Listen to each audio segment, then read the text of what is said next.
রাস্তার পাশে ফুডকার্টে তৈরি হচ্ছে ভিন্ন স্বাদের মটকা চিকেন মিট বক্স, কোন meat box, bamboo meat box, Sharma সহ নানা ধরনের মুখরোচক খাবার। স্বল্প মূল্যে মানসম্মত খাবার পাওয়াই ভোজন রসিকদের কাছে বেশ জনপ্রিয় হয়ে উঠেছে এই ফুডকার্টটি। ফ্রেন্ডদের সাথে এখানে ঘুরতে আসার পরে ভাবতেছিলাম কি খাবো, দেন দেখলাম এটা, তারপরে উনি সাজেস্ট করলো যে মিট বক্স খাওয়ার জন্য, দেন এটা নিলাম। ভালো ছিল, সব কিছু অল্প দাম অনুযায়ী খাবার বেস্ট, খুবই রিজনেবল প্রাইসের মধ্যে। এই ফুডকার্ট দিয়ে স্বাবলম্বী হয়েছেন আব্দুল আওয়াল হাফেজ মোহাম্মদ রোমান। একসময় 3 বেলা খেতে না পেলেও এখন নিজে স্বাবলম্বী হওয়ার পাশাপাশি কর্মসংস্থানের ব্যবস্থা করেছেন 5 জনের। আমার এরকম আবার ছিল, সারাদিন খাওয়ার মতন টাকা ছিল না, হয়তো আমার পরিবার জানে না, এবং এক জায়গা থেকে আরেক জায়গায় যাইবো 10 টাকা ভাড়া, সেই 10 টাকা পর্যন্ত আমার পকেটে ছিল না। তো এখন আলহামদুলিল্লাহ আমি দোকানটা দেওয়ার পরে দোকানের উচিল্লায় হয়তো আল্লাহ তাআলা আমাদেরকে রিজিকের ব্যবস্থা করে দিয়েছে। আমাদের পরিবারও সচ্ছলভাবে চলতেছে এবং আমার এখানে 5 জন স্টাফ আছে, ওরাও সচ্ছলভাবে বা ওদের পরিবারও সচ্ছলভাবে চলতেছে। হাফেজ রোমানের হাতে তৈরি করা এসব খাবার দিনে দিনে জনপ্রিয় হয়ে উঠেছে। প্রতিদিনই রাজধানী সহ বিভিন্ন প্রান্ত থেকে এখানে খাবার খেতে ছুটে আসেন ভোজন রসিকেরা। 0 থেকে 6 বড়দের লোশন নয়, শুধুই স্কয়ারের মেরিল বেবি লোশন। ঢাকার বিভিন্ন জায়গা থেকে কাস্টমার আছে, যেমন মিরপুর 10 নম্বর থেকে আছে, উত্তরা থেকে আছে, স্টেডিয়ামের কাছ থেকে অনেক কাস্টমারগুলো ওরা আছে, ধানমন্ডি থেকে আছে। ওই দিন একটা কাস্টমার আসছিল পুরান ঢাকার থেকে আসছিল, এই জন্য আমি খুশি হয়ে ওদের গাড়ি ভাড়াও আমি ফ্রিতে দিয়ে দিয়েছি।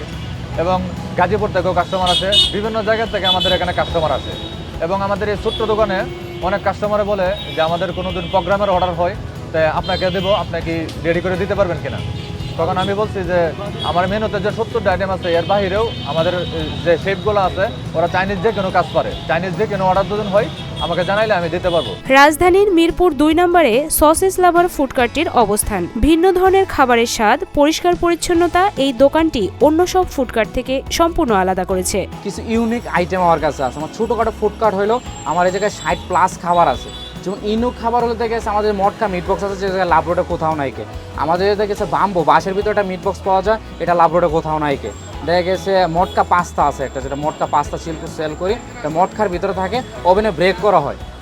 আমার দোকানটা ছোটোখাটো ফুডকার্ট হলেও একটা রেস্টুরেন্টে যেরকম সার্ভিস আমি এতদিন দিচ্ছি, খাবারের টেস্টও আমার এই ছোটো ফুডকার্টের মধ্যে এরকম থাকবে, প্রাইসও একদম সীমিতর ভিতরে, সীমিত লাভের ভিতরে, যাতে মানুষে সব ধরনের মানুষে খেতে পারে। হাফেজ রোমানের ফুডকার্টে যেসব বৈচিত্র্যময় খাবার পাওয়া যায় তা অন্য কোনো দোকানে মিলবে না বলে দাবি তার। এছাড়াও সসেস লাভারের শর্মা, handi pasta, french fry, burger, soup সহ প্রায় 60 প্রকার খাবার রয়েছে। 60+ আইটেম আছে। এই জায়গায় আমাদের বার্গার আছে 5 প্রকারের, স্যান্ডউইচ আছে 5 প্রকারের, শর্মা আছে 5 প্রকারের, মিট বক্স আছে 7 রকমের, যেটা দেখা গেছে মানে 5টা আইটেমে ইউনিক আইটেম, যেটা মানে 5টা 60টার মধ্যে 2টা অ্যাভেলেবল পাওয়া যায়, কিন্তু 5টাই দেখা গেছে লাভ অর্ডার কোথাও নাই। তারপরে স্যুপ আইটেম আছে 5টা, চাউমিন আছে আইটেম আছে 5টা। ওই পরিষ্কারভাবে ঠিক আছে স্বাস্থ্যসম্মতভাবে খাবার সার্ভ করার চেষ্টা করি, ঠিক আছে। আমাদের এই যে খাবারের মানও সব দিক দিয়ে ভালো, খাবারের দামও দেখে গেছে একবারে সীমিত। আমাদের বার্গারের জায়গায় পাওয়া যায় 70 টাকা থেকে বার্গার, সাবস্টেন্ট হচ্ছে 100 টাকা, 120 টাকা, বার্গার 120 টাকা, মানে 100 থেকে 150-র ভিতরে সবগুলা খাবার আমাদের এই জায়গায় যে কোনো খাবার ট্রাই করতে পারবে। বর্তমানে পরিবার নিয়ে বেশ সুখে শান্তিতে দিন পার করলেও একসময় কষ্টেই কেটেছে তার জীবন। রোমানের বয়স যখন 6 এবং ছোট ভাইয়ের বয়স যখন 2 বছর, তখন তার বাবা মারা যায়। বাবার মৃত্যুর পরে ঠাঁই হয়নি দাদার বাড়িতে, নানা বাড়িতে কোনো রকম খেয়ে না খেয়ে দিন কেটেছে তার। অনেক কষ্ট করে কোরআনে হাফেজ হন তিনি। আমার বয়স 6 বছর রানিং চলতেছে, আর আমার ছোটো ভাইয়ের বয়স 2 বছর। তখন আমার বাবা ক্যান্সার আক্রান্ত হয়ে মারা যায়। তখন আমাদের পরিবারে একটা দুঃখের ছায়া চলে আসে, যে আমাদের চলার মতন আসলে অবস্থাটা একবারে কঠোর হয়ে গেছিলো। তখন আমাদেরকে দেখার মতন আসলে কেউ ছিল না। আল্লাহ তাআলা অশেষ মেহেরবানিতে আমাদের মামাদের বাড়িতে চলে গেছি, বা মামারা আমাদেরকে স্থায়ী দিচ্ছে। বাবার ইচ্ছা ছিল রোমানকে হাফেজ বানাবেন, তাই তার মামারা রোমানকে মাদ্রাসায় ভর্তি করে দেন। সংসারের দায়িত্ব এসে পড়ে ছোট ভাই জিহাদের উপর।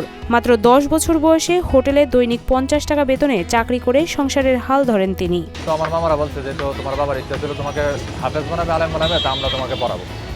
তো আমাকে মাদ্রাসায় ভর্তি করছে, সেই সুযোগে আমি মাদ্রাসায় পড়ালেখা করলাম। তখন সংসার একেবারে চলতেছে না বিদায়, বা আমার মার অসুস্থতা, সেই কারণে আমার ছোটো ভাইয়ের যখন 10 বছর বয়স হয়েছে, 10 বছর বয়সে কাজে চলে গেছে। তখন তার 50 টাকা রুট ছিল, আর 1500 টাকা মাসিক স্যালারি ছিল। তো ওই ভাইয়ে 1500 টাকা মাসিক স্যালারি পায় আমাকেও দিচ্ছে, মাদ্রাসায় হেল্প করছে, আমার মারেও খরচের জন্য টাকা দিচ্ছে। এভাবে আমার ভাইয়ের টাকা দিয়ে আস্তে আস্তে সংসার তিলে তিলে চলতেছে। রোমান হাফেজি পড়া শেষ করে ইমামতি, তারাবি ও টিউশনি করে জমানো টাকা ও ছোট ভাই জিহাদের সহযোগিতা নিয়ে সসেজ লাভার নামে ফুড কার্টটি দেন। দেখা গেল আমি হাফেজ হয়েছি, হাফেজ হওয়ার পরে কয়েকবার আমি তারাবি পড়াইছি রমজানে। রমজানে তারাবির টাকাগুলো আমার হাতে রাখছি এবং আমি কিছু জায়গায় 5 ওয়াক্ত নামাজ পড়াইছি, টিউশনি করছি, ওই টাকাগুলো আমার হাতে রাখছি এবং আমার ভাই চাকরির টাকা থেকে সংসার চালানোর পাশাপাশি কিছু টাকা করে রাখছে। ওই ভাইয়ের টাকা বা আমার জমানো টাকা দিয়ে আমি একটা ব্যবসা শুরু করছি। ক্রেতারাও এই দোকানটির খাবারের স্বাদের প্রশংসা করেন। জি, আমি এখানে এসেছিলাম ফ্রেন্ডের সাথে ঘুরতেছিলাম, দেন এখানে অনেক ফুড কোর্ট দেখলাম, এর মধ্যে এখানে ভিড় দেখলাম বেশি, তো এখানে বসলাম। দেন ওনাদের ফুডের মেনু কার্ডটা দেখতে চাইলাম, দেন ওনারা সাজেস্ট করলো যে তাদের মটকা বিফ মিট বক্সটা ভালো হবে, দেন এটা ট্রাই করলাম। তো মোটামুটি ভালোই ছিল আলহামদুলিল্লাহ, এটার ডেকোরেশনটাও খুব ভালো ছিল, আর যেহেতু রিজনেবলের মধ্যে আমার কাছে ভালোই লেগেছে। তো এই ভাইয়ের দোকানে ফার্স্ট খাইছি, আর এই যে বারবিকিউ উইংসটা খাইছি, এটা মাশাআল্লাহ খুবই ভালো ছিল, ভালো লাগছে। আর পরিবেশটাও সুন্দর, বসার স্পেস আছে, বন্ধুকে নিয়ে আসছি, খাইছি, আলহামদুলিল্লাহ ভালোই লাগছে।